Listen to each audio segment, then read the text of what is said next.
मनापासून स्वागत। आणि आज आहे 6 तारीख, आत्ता सकाळचे 9:30 वाजले। आज माझा उपवास आहे, सोमवार आहे आणि दूध घेण्यासाठी मी गेली होती। दूध, ब्रेड, मेथीची भाजी घेऊन आली। प्रतीकचा एक फ्रेंड आहे निलेश म्हणून, तो पण आलाय बंगलोरवरनं, तर म्हटलं दोघांनाही चहा ब्रेड देऊ। क्या नाम है आपका? अनिता राठौड़। आपको मराठी नहीं आती? तो अनिता आई है अभी मुझे हेल्प करने के लिए। हो गया नाश्ता?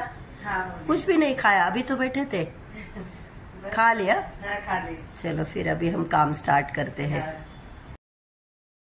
या व्हिडिओमध्ये बऱ्याचदा मी बोललेली होती, परंतु मला थ्रोट इन्फेक्शन, खोकला, सर्दी हे सगळं झालेलं आहे। तुम्ही रेग्युलर माझ्या व्हिडिओ बघत असाल तर तुम्हाला कल्पना असेलच। इवन आत्तासुद्धा माझा आवाज निघत नाही, अक्षरशः मी ओरडून बोलण्याचा प्रयत्न करते।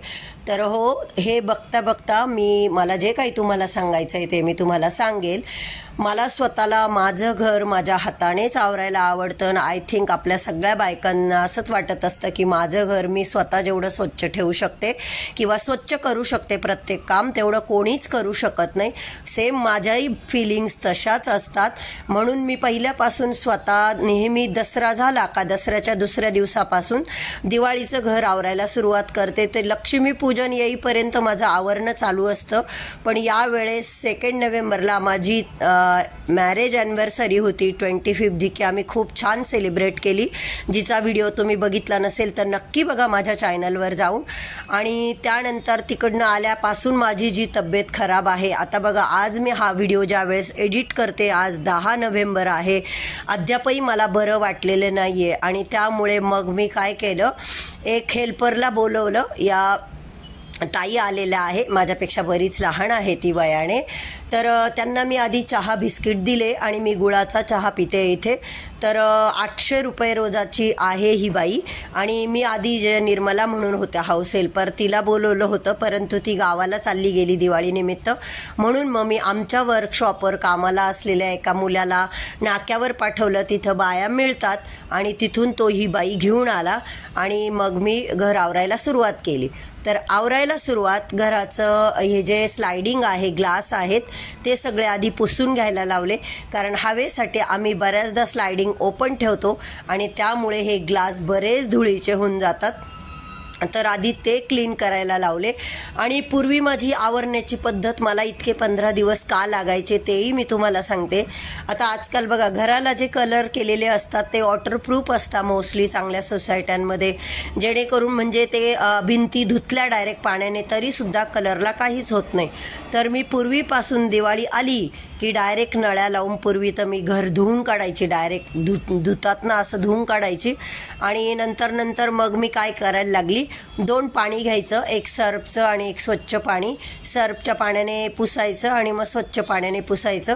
पण या घराला तसं मी काही पुसलेलं नाही आहे, त्यामागे काय कारण आहे ते तुम्हाला नंतर कळेलच। पण जाळं जे आहे ते सगळं काढून घ्यायला लावलं। माझ्याकडे असा मोठा झाडू होता, त्यांना सांगितलं सगळं जाळं काढून घ्या। तर मी म्हटलं आधी एक रूम करून घेऊ, परंतु एक रूम करून गेल्यानंतर मग मध्येच आठवायचं, अरे AC पुसायचा राहिला, अरे फॅन पुसायचा राहिला, असं होत असते आपल्याकडून। आणि माझ्या या घरामध्ये प्रतीकचा जो बेड आहे, डबल बेड, तो पूर्ण सामानाने भरलेला आहे। आणि त्यानंतर त्याच्या रूमचं जे बाथरूम आहे तिथे पण भरपूर सामान ठेवलेलं आहे। कोण का? हां, बस बस बस बस बस बस बस बस, व्हेरी गुड व्हेरी गुड। हां, साफसफाईमध्ये तुझा पण तर काहीतरी कॉन्ट्रीब्युशन पाहिजे ना, 10 पैसे देते थांब। आणि कसं कपाट खूप हेवी असतं ना कपड्यांचं, तर ते सरकवणं नाही होत, त्याच्यामुळे कपाटामागे बघा खूप जड कपाट आहे। आता प्रतीक आणि निलेश आहे म्हणून ते सरकवण्यात आलं दोघांनी।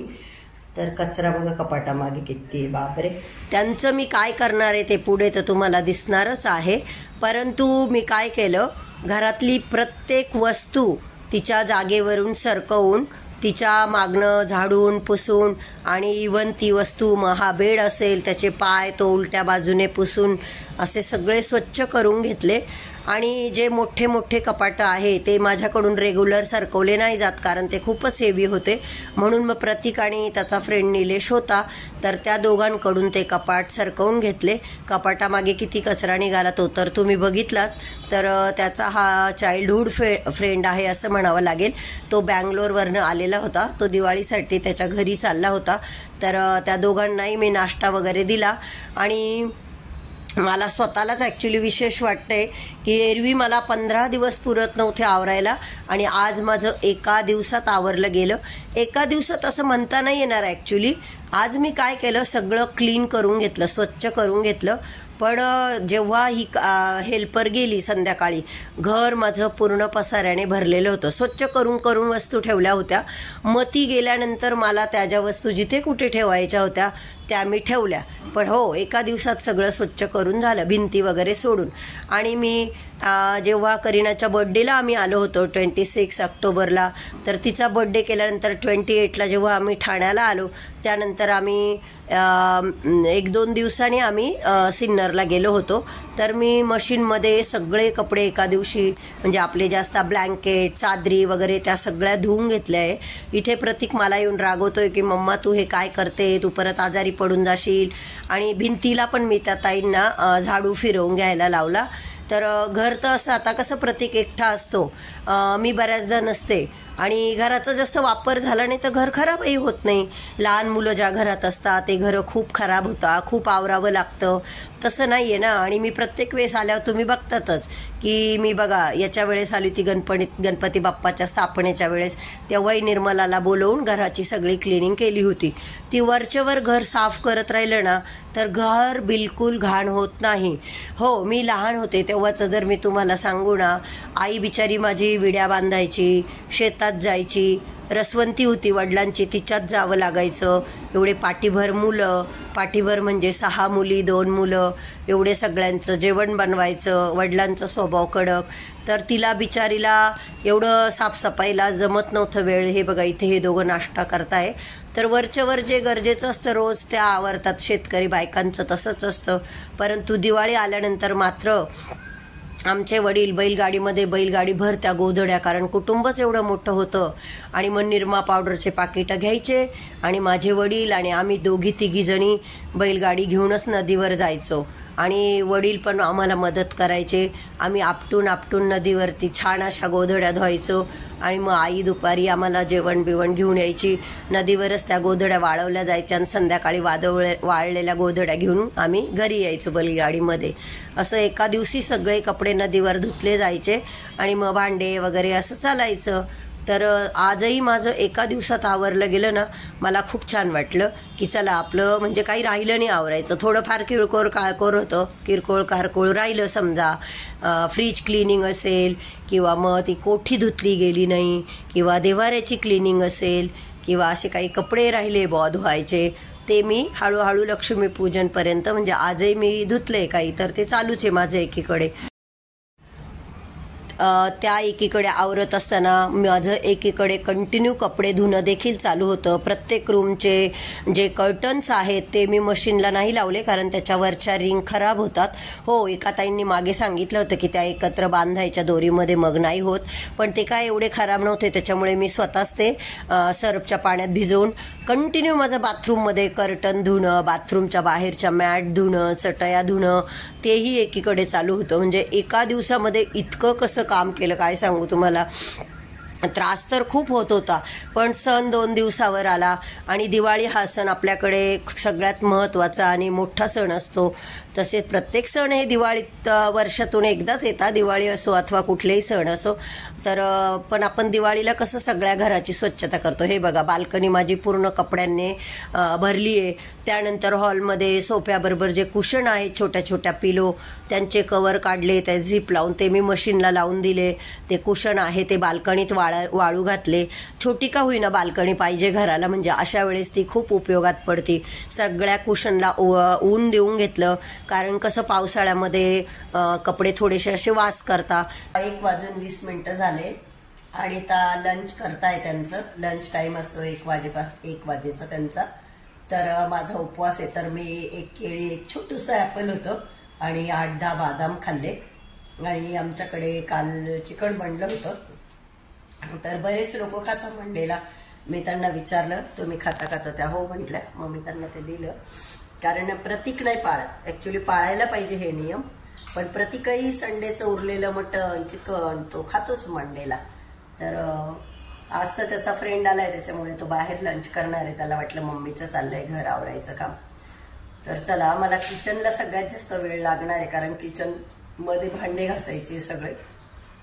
तरी पण माझे भांडे आता काही हैदराबादला आहे, काही पुण्याला आहे करीनाकडे, त्याच्यामुळे खूप असे नाहीये, पण जे पण आहे थोडेफार ते क्लीन करायचे.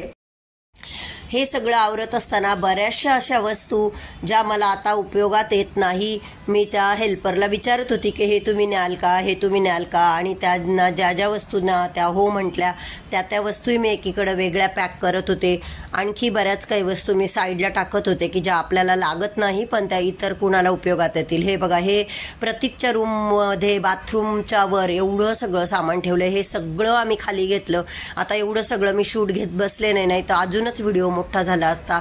त्यानंतर हे प्रतीकचं डबल बेड, ते सुद्धा पूर्ण ओपन केलं, त्यातलं सगळं सामान बाहेर काढलं. त्याच्यामध्ये आमच्या फोटो फ्रेम, प्रशांतजींचे कोट, हे बघा बॅगा सुद्धा होत्या त्याच्यामध्ये. तर खूप सगळं आवर केली. तुम्ही म्हणाल ना की काय सांगू तुम्हाला. हे बघा, नंतर दुपारनंतर आम्ही भांडे घासायला सुरुवात केली 3:30-4ला, कारण हेल्पर 5:30 पर्यंत थांबणार होती. तर ते मी गॅलरी स्वच्छ बादलीभर पाणी टाकून धुवून घेतली. इथून तिथून लांब लचक अशी माझी गॅलरी आहे. आणि मग मी भांडे रिकामी करून तिला देत होते. हे बघा, कपड्यांचं मशीन हे चालूच आहे सकाळपासून कंटिन्यू. आता चहाची वेळ झाली. इथे मी माझ्यासाठी गुळाचा चहा बनवून घेतला आणि हेल्परला मी साखरेचा चहा आणि ब्रेड दिले नाश्ता करायला. आणि हे बघा, किचन ओट्याची परिस्थिती बघा. भांडे बघा किती, जेवढे भांडे होते ते सगळे काढून घेतले. आणि मला हेच होतं की नाही का 5:30 वाजेपर्यंत ही आहे बिचारी, तर पटापट याच्याकडनं आवरून घेऊ. भांडे सगळे गॅलरीमध्ये पालथे घातले. त्यानंतर किचनच्या ट्रॉल्या ज्या आहे त्या पुढे ओढून इझिली धुतल्या जातात. माझ्या रूमच्या ट्रॉल्यांच्या खाली जी टाईल आहे ती धुतली जाते. झाडू जातो मध्ये एका हाताने आणि धुतली जाते, कारण त्या खूप टाईट आहे, बाहेर निघून नाही येत. तर ते पण सगळं आम्ही स्वच्छ धुवून घेतलं. मी सांगते ना, खूप कमी काम माझं असं राहिलेलं असेल. आणि चला, यावेळेस तब्येतीच्या निमित्ताने का होईना मला हेही कळलं की 15 दिवस झुरत राहण्याची गरज नाहीये. आपण ठरवलं तर 1-2 दिवसात सुद्धा आपण ही कामं करू शकतो. आणि मागच्या वर्षी मी एकदम 4 बाया बोलवल्या होत्या, पण मग काय व्हायचं, मी एकीला एक काम सांगून दुसरीकडे गेली, म्हणजे त्या बाया थोडंसं नाही का गप्पा वगैरे मारणं असं त्या चौघींचं चालू होतं खूप. मग मी त्याच वेळेस ठरवलं होते की आता नेक्स्ट टाइम आपण असं नाही करायचं, एक बाई बोलवू. आणि भले मग एका हेल्परला 4 दिवस बोलवावं लागलं तरी चालेल, पण यावेळेस माझ्याकडे 4 दिवस नव्हतेच, सण तोंडावर आला होता. म्हणून मग मी म्हटलं आज जेवढी स्वच्छता होईल ती सगळी करून घेऊ. तर बऱ्यापैकी खूप प्रामाणिकपणे ह्या बाईने काम केलं. आणि जेव्हाही माझ्या घरी कोणी हेल्पर येते, दर दिवाळीला म्हणा, तुम्ही मागच्या वर्षी बघितलं असेल तर चौघींनाही मी साड्या दिलेल्या होत्या. हां, मी काय स्पेशल त्यांच्यासाठी घेऊन नाही येत. आपल्याला नव्या साड्या कोणी ना कोणी अशा साड्या नेसवलेल्या असतात, नव्या दिल्या पण मी त्यांनाही. तर हिलाही मी साडी दिली, कारण शेवटी प्रत्येक स्त्री ही लक्ष्मीच असते. त्याच्यामुळे त्या लक्ष्मीचा आपण मान सन्मान केलाच पाहिजे, आदर ठेवलाच पाहिजे. आणि दिवाळीला आपण एवढा सगळा खर्च करतो स्वतःसाठी, फराळ, फटाके, कपडे, शॉपिंग, भांडे कुंडे. मग एखाद्या गरीबाला खुश केलं तर आपल्याला नक्कीच आशीर्वाद मिळतात. म्हणून मी या ताईंनाही नवी साडी देऊन जाण्याआधी, म्हणजे त्यांची ओटी वगैरे भरली, ते तुम्ही पुढे बघालच. तर खूप मोठी गोष्ट नसती ती साडी घेणं, नाही का, पण ते जो आनंद त्यांच्या चेहऱ्यावर असतो, किंवा ती व्यक्ती आपल्या घरातून बाहेर पडताना समाधानाने बाहेर पडती, नाही का, तर त्याचे ते जे आशीर्वाद आहे ना, ते आपण त्याला कशाशीच तोलू नाही शकत, नाही का, शब्दात सांगूही शकत नाही. तर मग ज्या सगळ्या वस्तू, इवन सिन्नरवरून आणलेल्या खारी देखील, आता प्रतीकलाईन मला बरं नव्हतं, घशाचे त्रास होत होते, त्यांना म्हटलं न्याल का तुम्ही, त्या बोलल्या हो. बऱ्याचशा वस्तू, ती साडी दिली, तर त्या खूप हॅपीली गेल्या. या गोष्टीचा मला आनंद होतो. तर हे बघा, इथे मी त्यांची ओटी भरते. आणि मागे अशीच एक साडी मी स्वतःसाठीच आणलेली होती, म्हटलं चला आता यांना देऊन टाकू. तर म्हणून मी तुम्हालाही तेच सांगेल. मी म्हणत नाही की तुम्ही पण प्रत्येकजण साडी द्या, पण दिवाळीला आपण आपल्यासाठी आपल्या कुटुंबासाठी एवढा खर्च करतो ना, तुमच्याकडून जे शक्य आहे थोडंफार गोरगरिबांना, तुम्ही छोट्याशा मुलांना, गरिबांना दिवाळीनिमित्त स्वीट देऊ शकता, किंवा तुमचे काही चांगले कपडे असतील जे त्यांना उपयोगात येतील, ते घालतील असे काही कपडे तुम्ही गरिबांना दान करू शकता, किंवा छोट्या छोट्या मुलांना सुरसुरी वगैरे असे रिस्क नाही असे काही फटाके त्यांना घेऊन देऊ शकता ज्यांची परिस्थिती नाही घेण्यासारखी. तर अशा पद्धतीने हे आपण स्वार्थासाठी करत असतो, याच्यामध्ये उपकाराची भावना कुठेच नाही, याच्यामध्ये स्वार्थ असतो. आपल्या हे सगळं करण्यामागे काय स्वार्थ असतो की मला पुण्य कमवायचं आहे परमेश्वराने मला आशीर्वाद दिले पाहिजे, ह्या गरिबाने मला आशीर्वाद दिले पाहिजे, आणि स्वार्थापोटी आपण ह्या सगळ्या गोष्टी करत असतो.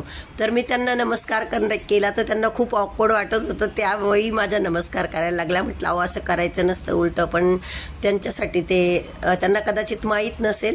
तर अशा पद्धतीने माझं एका दिवसात दिवाळीचं काम बऱ्यापैकी आवरून झालं, स्वच्छ सगळं करून झालं. दुसऱ्या दिवशी मी सगळं जागेवर व्यवस्थित केलं. तर आजचा हा व्हिडिओ तुम्हाला कसा वाटला, आवडला का? व्हिडिओ आवडला असेल तर व्हिडिओला लाईक करा. इथे मी त्यांना इयरिंग दिले नवीन, विचारलं तुम्हाला आवडताय का तर घेऊन जा, आणि चॅनलला सबस्क्राईब केलं नसेल तर प्लीज सबस्क्राईब करा. आणि तराठोड म्हणून नाव आहे, पहिल्यांदाच आली होती माझ्याकडे. अच्छा की आपने मराठी समजते ना? हाँ सर. हाँ, चांगलं केलं काम. मी म्हटलं परत मी बोलवेल असं. चलो फिर जाओगे ना आप बराबर? हाँ जा रहे हैं. हाँ, वो बटन दबाओ लिफ्ट का, नीचे का दबाओ, आपको नीचे जाना है ना. तो आप सीटर रिक्शा से जाओगे ना, सीटर रिक्शा, तो जैसे बाहर निकलोगे ना इस तरफ जाना, नीचे की तरफ. तो हाँ 2 मिनट में रोड आ जाएगा, वहां से आपको ऑटो मिल जाएगा.